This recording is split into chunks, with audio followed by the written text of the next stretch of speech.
Hello, beautiful friends and listeners. Welcome back to another episode of Forest Fire Rising, a safe space to talk about life, the universe, nature, and being our best selves.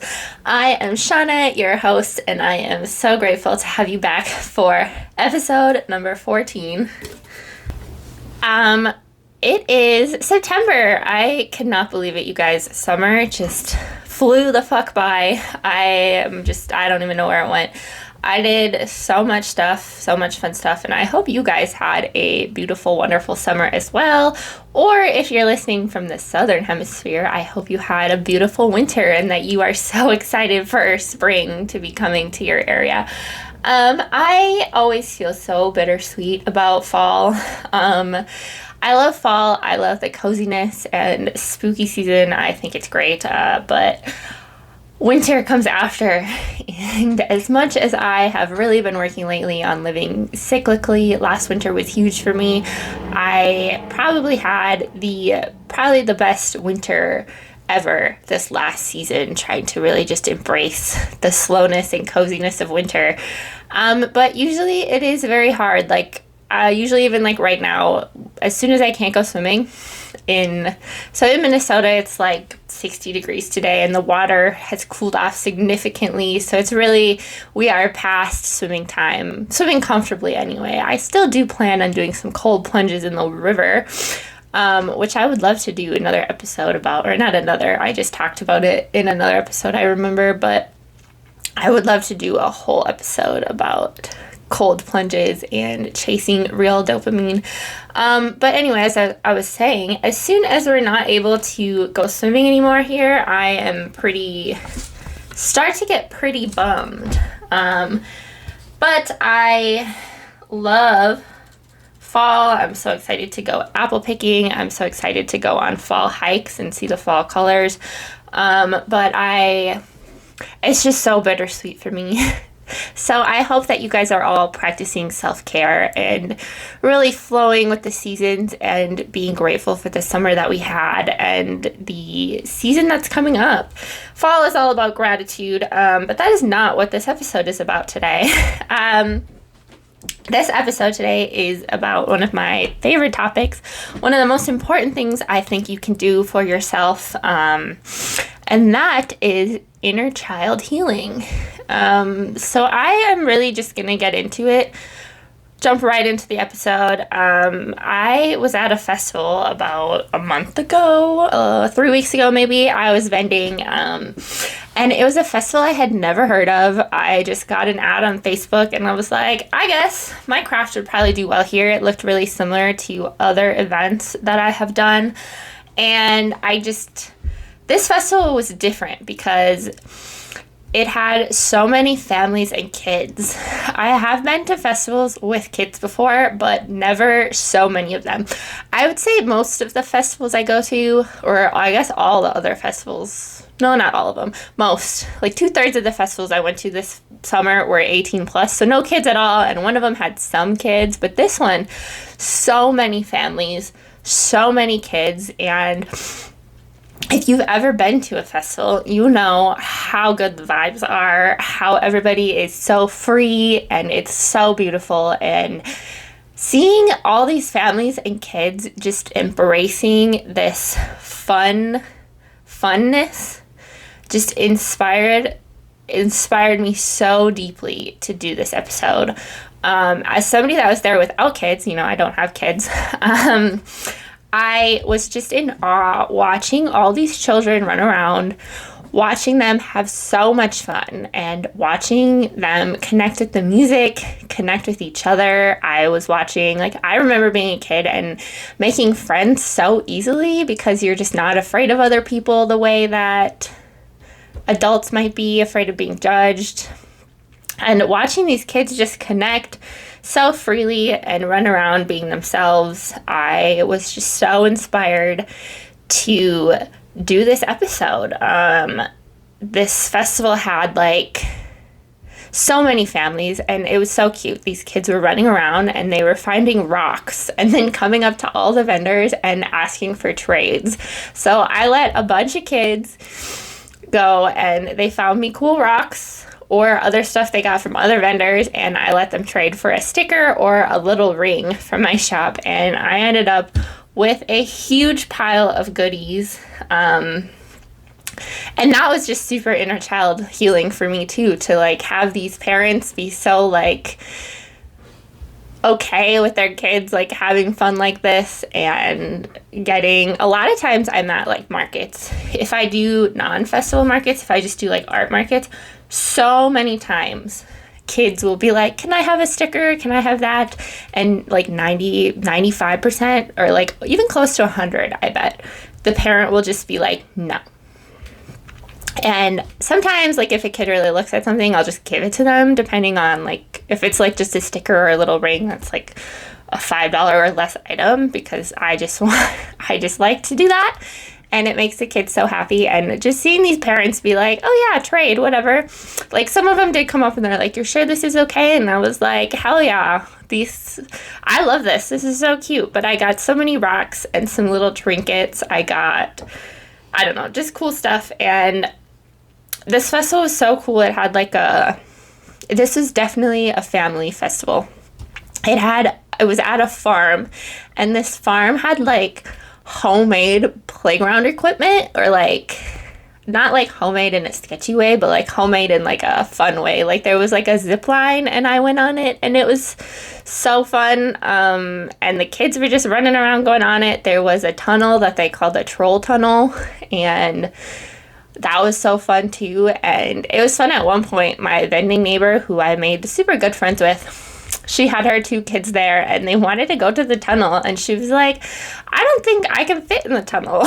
And so they asked me to come with, and these kids who I just met the day before were like so happy to have me coming with them to go through the tunnel. And I was like, this is so cool. Like, these kids are just so happy to have me taking along with them.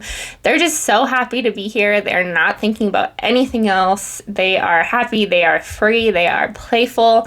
And it was just so meaningful to me to see these parents here nurturing the spiritual, fun, and the sensitive parts of their children. Like, I watched kids have not so nice moments, and the parents were just so nice, like, about it, so nurturing and loving. And, you know, I obviously don't know the home life of all these people, but just my vibes was that these parents were so nurturing, and I would expect at a festival like this that these people would be gentle, good parents.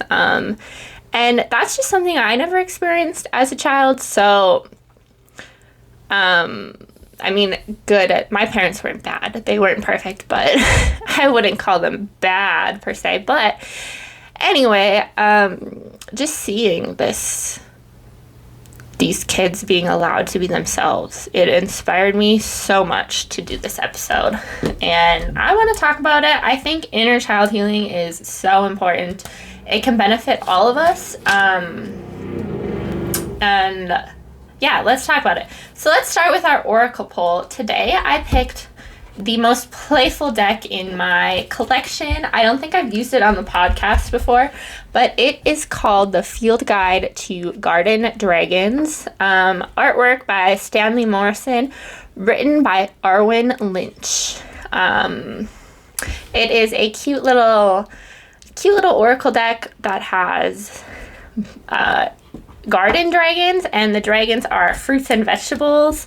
So they are like, there's like a blueberry dragon, tons of different ones. So it's just so fun and cute and playful. So that's why I picked it. I love dragons. I love the garden. I love whimsical shit, you know? So I picked the Radish Dragon, which is keyword growth. Let's see what the book has to say.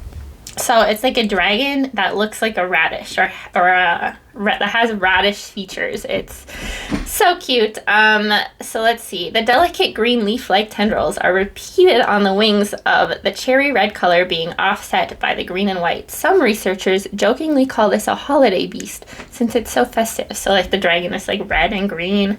And then the radish dragon seems super impervious to extreme temperatures. It is rare to find a continent where this little beast doesn't flourish. And that like mirrors, you know, the radish vegetable that are so easy to grow, or the radish root vegetable. And yeah, I don't know, it's just so creative and fun. But let's read the little meaning. Rapid growth is a promise for any project you start now. This fire engine red dragon appears when everything is right for fast germination. Do not underestimate your own need for speed here. Most often, this is a reminder to get your running shoes on. It's time to let your ideas fall on fertile soil. Pay attention to what sprouts. Do not waste your precious energy on things that fail to take root. Okay, I am going to relate this to our topic today because not wasting your energy on things that fail to take root. And I think that inner child healing and addressing some of our traumas from our childhood can be a great example of not wasting your energy on things that don't matter or things that are not helping you grow.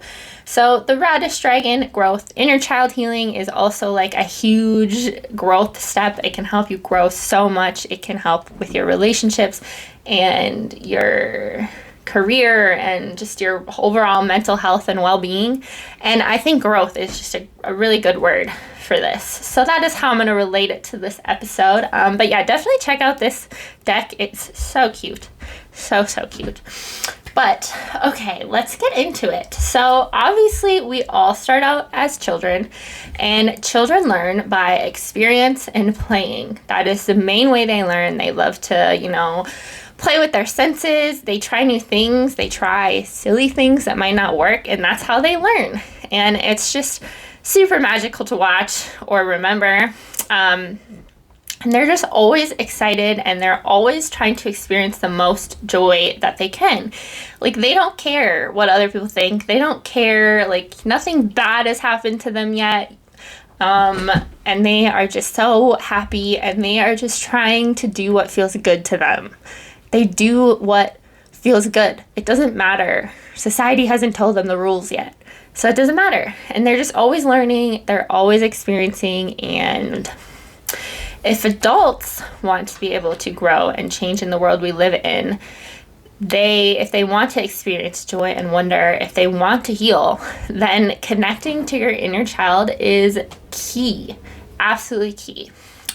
So when we grow up, our brains grow too, and we get wiser and more logical in our thoughts and problem solving. But that does not get rid of all of our emotions and memories from childhood. We just get a more logical brain. We're able to be like, oh, that doesn't make sense, or that experience was wrong. That experience was not right. That person wronged me. Like, now we're able to look back at that. We're also able to look back at our own reactions and say, oh, maybe I overreacted there, or maybe I was a little mean. I should apologize to that person. That's something as adults that we're able to figure out. And right now, and as kids, they don't have that. Kids don't have that logical. And although we have become more logical, we still are feeling all of our emotions and memories from childhood. Right now, we're our age, whatever age you are right now. I'm 26, but we're also still a teenager. We're still 18. We're still 16. We are still children. We're still 12. We're still 8. We're still 4. We're still baby. We have all these ages within us and all our experiences and memories within us, and we all are still that. I mean, I truly believe that all of this is happening at the same time. In my last episode with Haley Blossom, she mentioned how time was moving backwards, and that's just a great concept because, like, everything is happening at the same time. We've already experienced everything we're going to experience. We're holding on to our memories and our traumas, and we're holding on to the trauma and experiences that happened to us at those ages. And the trauma and the experiences, they changed us. That changes your DNA. Traumatic experiences changes your DNA. That's why generational healing is so important, and how inner child healing is so connected to generational ending the cycle.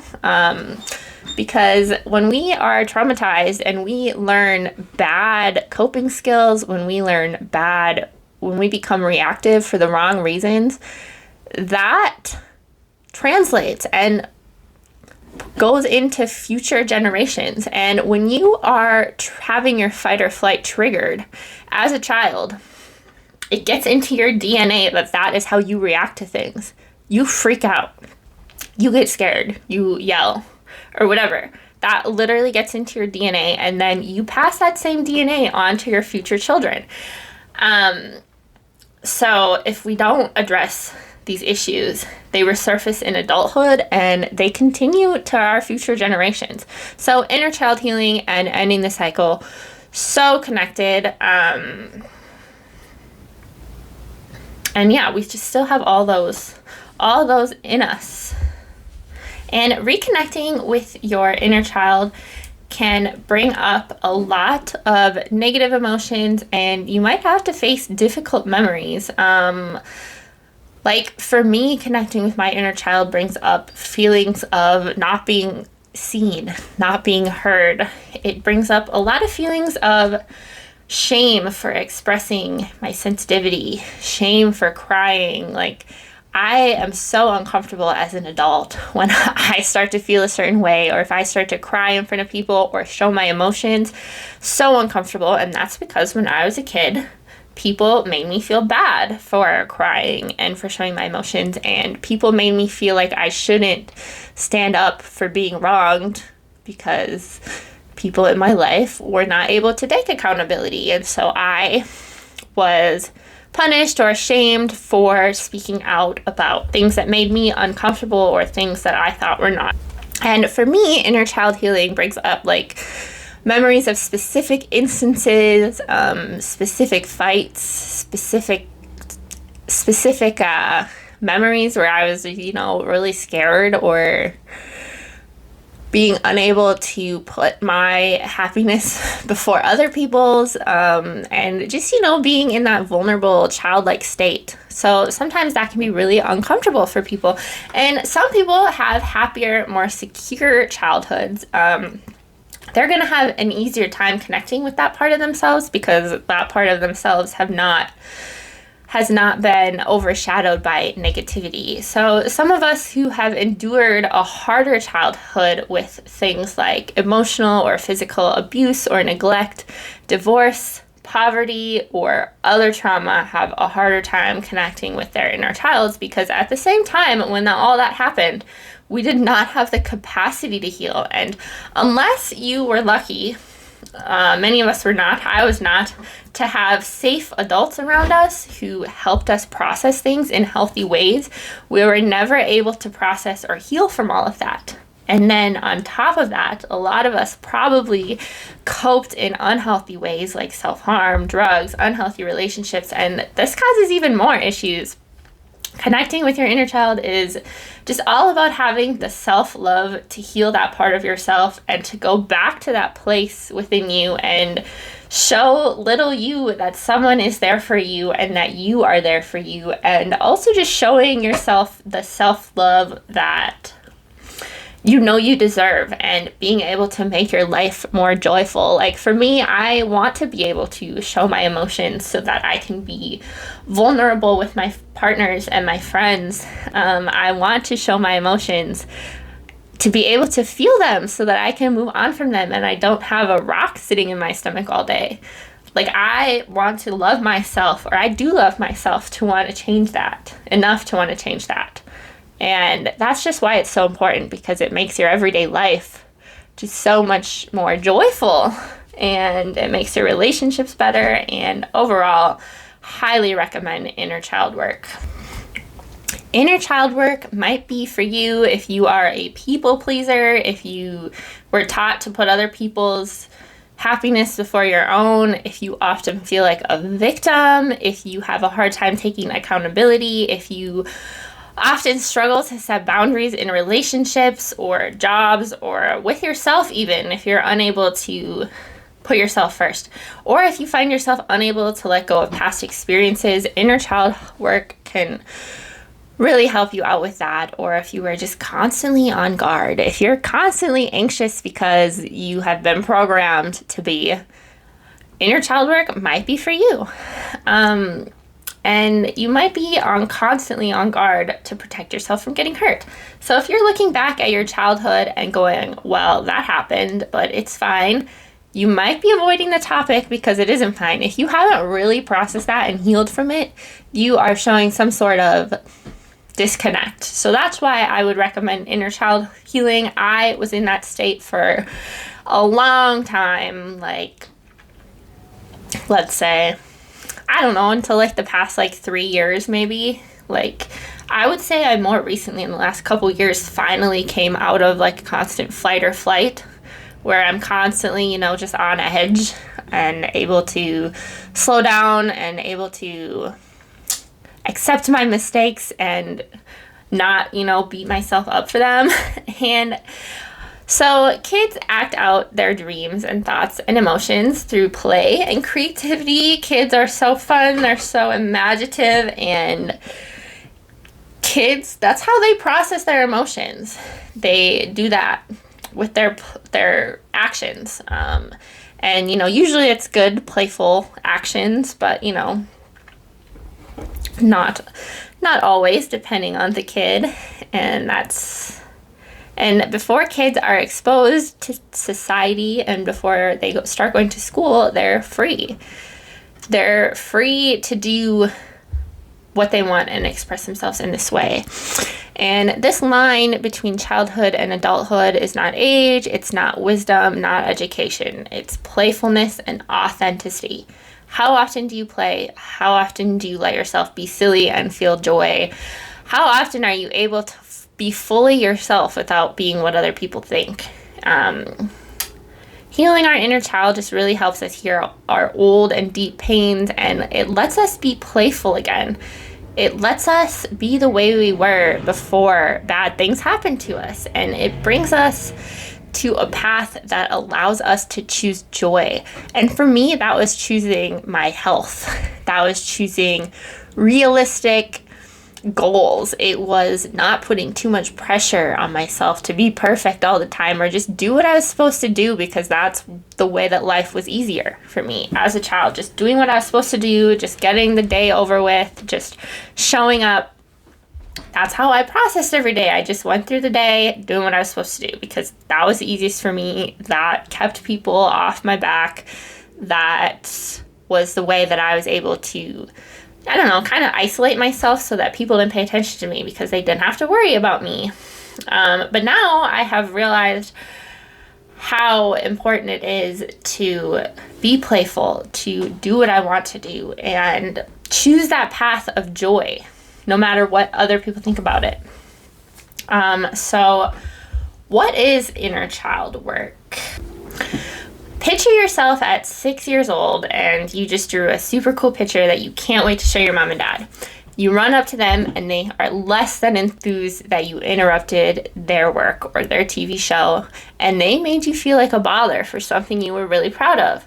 They have just wounded your inner child. Now, as an adult, you might be unable to be proud of things. You might do something really cool and then throw it away because it doesn't matter. Nobody cares. Imagine yourself at 10 years old and you get a super cool new pair of brightly colored pants and you can't wait to wear them to school. And you wear them to school and you get made fun of. You've now been made to feel shame over being yourself. Your inner child is now wounded.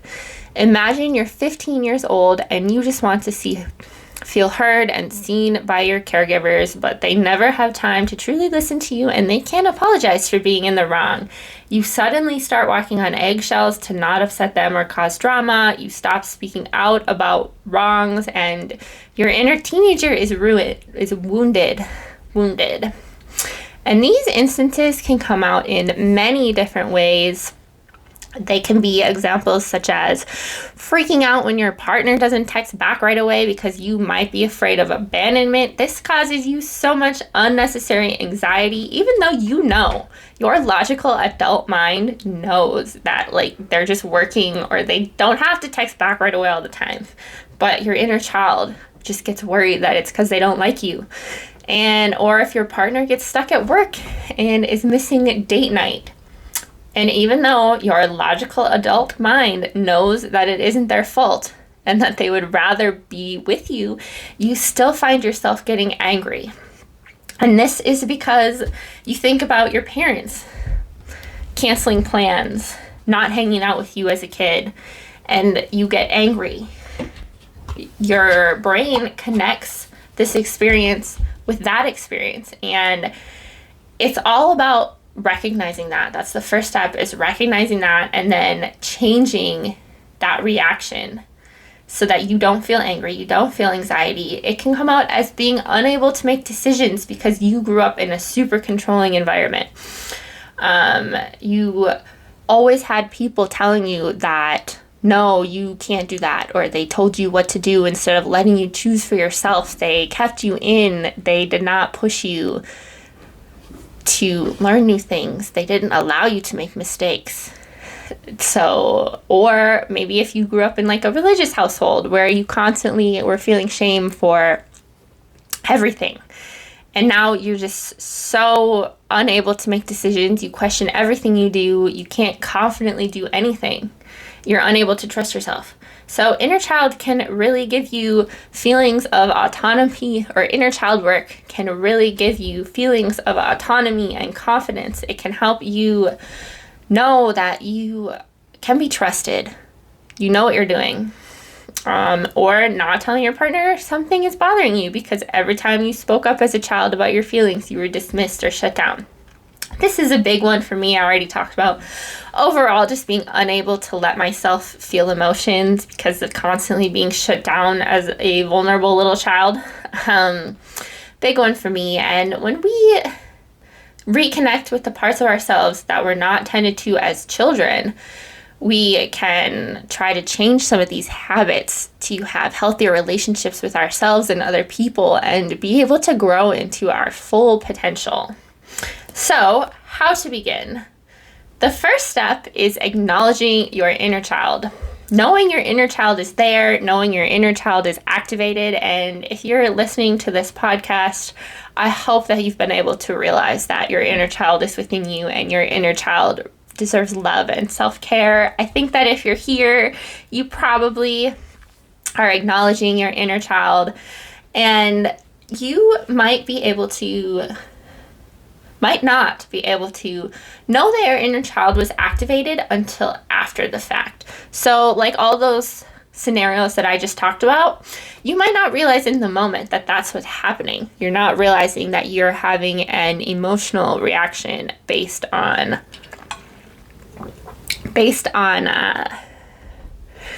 your inner child. And especially if you had like a harder childhood, if your childhood was uncomfortable, your inner child is probably very hidden. It's very deep down and you might have to dig.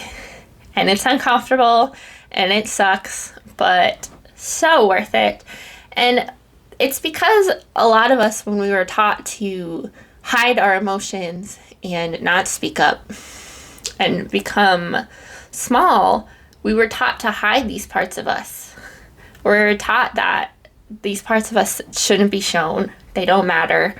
And so we bury them so deeply. So digging and finding them again, it can be really hard. But I recommend to start just by acknowledging that you have unhealed parts of yourself and that you want to be joyful and playful again. You want to look at life with positive, fun eyes. And also just start by being okay with being uncomfortable. This is the first step. Be okay with it. And then next, listen to what your inner child is saying. So for those scenarios I talked about, just Really pay attention. When you realize that your inner child is activated, pay attention. What feelings are you feeling? Anger, abandonment, shame, insecurity. Like if your partner's being busy, you are feeling angry for no fault of anyone except for your wounded inner child. Pay attention. Or even just overall discomfort. Like for me, when I feel things, automatically uncomfortable, and that's something I'm working on. And you just have to listen to what your inner child is saying. And you can also write a letter and you can journal these feelings. I got this shadow work journal actually off TikTok Shop that I think has been super helpful. If you are in the spiritual or witchy community, you probably have gotten an ad for it at some point. But I was persuaded, I was influenced to try it out, but I do love it. It has a lot of exercises to identify your triggers and identify your traumas and see where we can work. And it was really helpful for me to identify some of the areas that I should be working on. So by writing a letter or journaling, you make your inner child feel seen because you're talking right to them. Some people will say even like you should write with the opposite hand so that it looks like a child's writing and it is uncomfortable and unfamiliar to you, and that can help you connect even more. I have not tried that, but I have heard that as a very popular exercise for inner child work. So yeah, talk to your smaller self with kindness. Make them feel protected because that's what your inner child deserves. They deserve an adult, your big self, making them feel seen, and kindness, and telling them that it's all okay. It turned out okay. It's going to be okay. And just look upon these situations with your new adult perspective. So then you're able to say, that happened to me, and this is how I react. That's why that happened. And use your new logical mind to say, I don't need to be this way anymore. I can heal myself and I have this power. And also when you think about situations from your inner child and looking on it with your new adult brain, you can figure out like the why doesn't matter to kids. We just have memories, we have emotions. If somebody is mistreating them, they don't understand that person is also hurt. And that does not make it any less horrible that this happens to some of us. But we realize that those who hurt us, they did that because they likely were hurt themselves or hurting themselves. Now, that does not make that okay, but it does ease the situation a little bit. So being able to look at it with your new wise mind can really help with the situation. And it helps you recognize, and journaling, writing a letter helps you recognize unhelpful patterns that you have brought from childhood into adulthood. And that's like with that shadow work journal I was talking about, it helped me realize, what triggers me, why does it trigger me, where does this wound come from?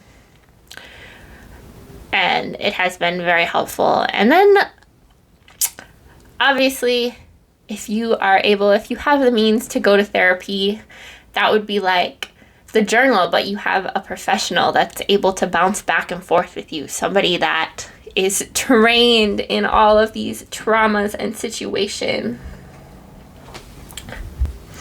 And, I always recommend this because, I'm not a professional by any means. I just am sharing my stories and sharing what has worked for me and, just giving you all the details. But yeah, so if you're able to go to a therapist to work on this, it can help. They can help you come up with a plan. They can help you feel not alone in this process. I have done some inner child work with my therapist, and it has been super helpful in just realizing how powerful I am, how capable I am of healing this. And it's also helped me get better relationships with my parents and other people where I've been able to help talk to them and sort some of this out and be able to move forward without just focusing on the past all the time. I know we all have different relationships with our parents, but yeah, for me, therapy has helped me be more open to them and be more open to my family in trying to be okay with the fact that this is going to take some work. And the therapist has just really helped. And then lastly, my biggest tip for inner child healing, add joy into your life, because that's what this is all about. This is all about being able to wake up every day and be so stoked that you're alive, to be so stoked that you get to do something fun today, you get to eat something fun today, and yeah, so just do things that you love. Do things that you loved as a child. I say it all the time on this podcast. Life is supposed to be fun, and inner child healing is a big step to making life fun, to realizing that you deserve to enjoy life, that you deserve to have happy and healthy relationships with those you love. It can also help you re-experience some of the childhood things that you missed out on. Like, for me, I spent a lot of my teenage years just being depressed. And some of my inner child healing has really involved me doing things that I wanted to do then, or things that I would look forward to as an adult then. Like going to raves and festivals. That's something I really was wanting to do as a teenager, but obviously events mostly are 18 plus. And I would just think about how I would get to go. And within the last couple of years, I finally started going. And that has been incredibly healing to my inner child and inner teenager. Or listening to, music that I liked as a teenager. But now I'm listening to it with I'm listening to it because it makes me happy. Not because it is just getting me through a hard time. And dressing how I like to dress sometimes as a teenager is super fun. Being myself, being authentic, because it brings me joy, not because it's just getting me through the day. So it can help you re-experience stuff you missed out on. So do the silly, playful things. Do the things that bring you joy. Just do them. And do things for fun, not just to make money as an artist. I know sometimes it's hard to just always be chasing that bag, but do things you love, make art you love, be messy, be playful, laugh with your friends, and yeah, that's what this is all about. Just being able to live a life you enjoy. So that's all I got for you. So my challenge this week is to listen to your inner child at least once. Respond with care and kindness. If you have something that happens to you, think about your inner child, or maybe do a journal. Just do something to show little you that you care. But yeah, thank you guys. I am so grateful that you all decided to join me this week. I think this episode was amazing. It's one of my favorite topics. But yeah, I can't wait to see you all next time. Or not see you. I can't wait to talk to you all next time. I hope you have a beautiful day, a beautiful week. I love you so much. Goodbye.